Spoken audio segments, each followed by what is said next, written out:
प्यारे बच्चों, आज हम कक्षा 1 पुस्तक रिमझिम विषय हिंदी का पाठ 10 पगड़ी पढ़ने जा रहे हैं। यह एक कविता है जो पगड़ी के बारे में है। अब बच्चों, पगड़ी क्या होती है? आपने बहुत सारे घर के जो बड़े बुजुर्ग होते हैं, बड़े लोग होते हैं, उन्हें सिर पर पगड़ी डाले हुए देखा होगा। पगड़ी क्या होती है बच्चों? सिर पर पहनने वाला कपड़े का एक साफा बोलते हैं उसे, जो सिर पर पहना जाता है। ठीक है, और कविता की शुरुआत करते हैं। मैली पगड़ी इतनी रगड़ी, इतनी रगड़ी, इतनी रगड़ी, इतनी रगड़ी, रह गया मैल न रह गई पगड़ी। हट्टी कट्टी मोटी तगड़ी, मलकिन झगड़ी इतनी झगड़ी, इतनी झगड़ी, इतनी झगड़ी, इतनी झगड़ी, तर गया मैल और तर गई पगड़ी। अब यहाँ पर पगड़ी के बारे में बात की जा रही है। दोबारा से एक बार रीड करते हैं और इसका अर्थ जानते हैं।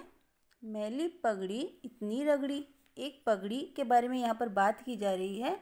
देखिए, यहाँ पर ये पिक्चर दिखाई जा रही है। यहाँ पर ये एक पगड़ी है और ये बहुत ही मैली है और इस पगड़ी को इतना रगड़ा गया है, इतनी रगड़ी, इतनी रगड़ी, इतनी रगड़ी, इतनी रगड़ी, रह गया मैल न रह गई पगड़ी।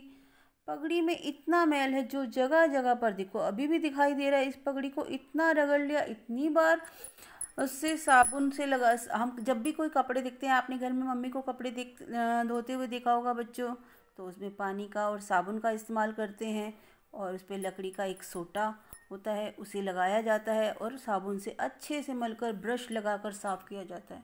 तो जब उस पगड़ी को इतना साफ़ कर लिया, उतना साफ़ कर लिया, लेकिन उसकी मैल तो साफ़ हुई नहीं और पगड़ी बची नहीं। ना रह गई पगड़ी मतलब पगड़ी तो बची नहीं, जगह जगह से ये पगड़ी आपको फटी हुई दिखाई दे रही है। अब उसके बाद क्या होता है? हट्टी कट्टी मोटी तगड़ी, मलकिन झगड़ी। अब जो तगड़ी की ये जो मालकिन है, ये पगड़ी की मालकिन थी, ये आती है और देखती है।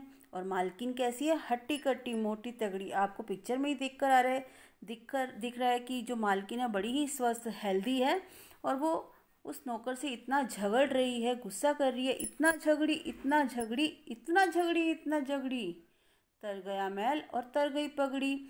अब मालकिन जो है इसके ऊपर गुस्सा कर रही है, इसे झगड़ रही है, बातें सुना रही है कि तुमने पगड़ी को जो है अच्छे से साफ़ ही नहीं किया है, इसको अच्छे से साफ़ करो। तो उसने नौकर ने जो है दोबारा से पगड़ी को साफ़ किया। अब मैल तो निकल गया लेकिन पगड़ी भी निकल गई, यानी कि पगड़ी भी मुक्त हो गई, बची ही नहीं। तर गई मतलब मुक्त हो गई, बिल्कुल साफ़ हो गई, जगह जगह से बिल्कुल फट गई, मैल भी साफ़ हो गया और पगड़ी भी साफ़ हो गई। तो ये एक बड़ी इंटरेस्टिंग सी मज़ेदार सी कविता थी पगड़ी के बारे में। आगे इसकी एक्सरसाइज के बारे में जानते हैं। सफाई। मालकिन ने मैली पगड़ी खूब रगड़ी, तुम इन चीज़ों को किससे साफ़ करोगे? अब आपने अभी जाना कविता में, पगड़ी को बहुत ज़्यादा रगड़ा तो वो क्या हुई? फट गई। अब हम इन चीज़ों को किससे साफ़ करते हैं? कागज़। आप जब कागज़ पर लिखते हैं, कुछ गलती हो जाती है तो किससे साफ़ करते हैं बच्चों? रबड़ से साफ़ करते हैं। लेकिन अगर आप बार बार पेपर को, कागज़ को रबड़ से रगड़ते ही जाओगे, साफ़ करते ही जाओगे, तो कागज़ भी क्या हो जाएगा बच्चों? फट जाता है ना। तो हमें सावधानी से काम करना चाहिए और कोशिश करनी चाहिए कि रबड़ का हम कम से कम इस्तेमाल करें। घर में हमारे बर्तन होते हैं, बर्तन को हम किससे साफ़ करते हैं? डिटर्जेंट से कपड़े धोए जाते हैं, लेकिन बर्तनों के इस्तेमाल के लिए आपने साबुन का इस्तेमाल आपके घर में होता है। पत्तों को हम किससे साफ़ कर सकते हैं बच्चों? पानी से, है ना। पानी अगर पत्तों के ऊपर डालेंगे तो उसकी जो डस्ट होगी वो निकल जाएगी। जूतों को हम ब्रश से साफ़ कर सकते हैं, पॉलिश कर सकते हैं। दांत को आप टूथब्रश से, दंत मंजन से पेस्ट करते हैं ना। और ये देखो, सुहानी बैठी है यहाँ पर सुंदर सी पगड़ी लगाकर। अगला प्रश्न जानते हैं। पगड़ी को खूब रगड़ा तो पगड़ी फट गई, बताओ इनको खूब रगड़ेंगे तो क्या होगा?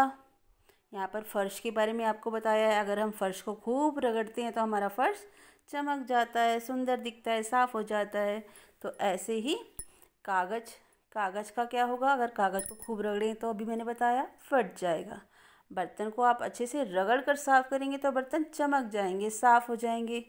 जूतों को अगर हम पॉलिश से करेंगे तो वो चमक जाएंगे, लेकिन अगर हम सड़क पर चलते हैं तो हमारे जूते सड़क पर चलने से, रगड़ने से क्या होते हैं, फट जाते हैं। स्वेटर को भी अगर आप खूब ज़्यादा रगड़ोगे तो वो फट जाएगा, उधड़ जाएगा और फर्श हमारा चमक जाएगा। तो आपको बच्चों यहाँ पर पाठ समझ आया होगा। इसे आप अपनी पुस्तक में भर लीजिएगा। Have a nice day. Thank you.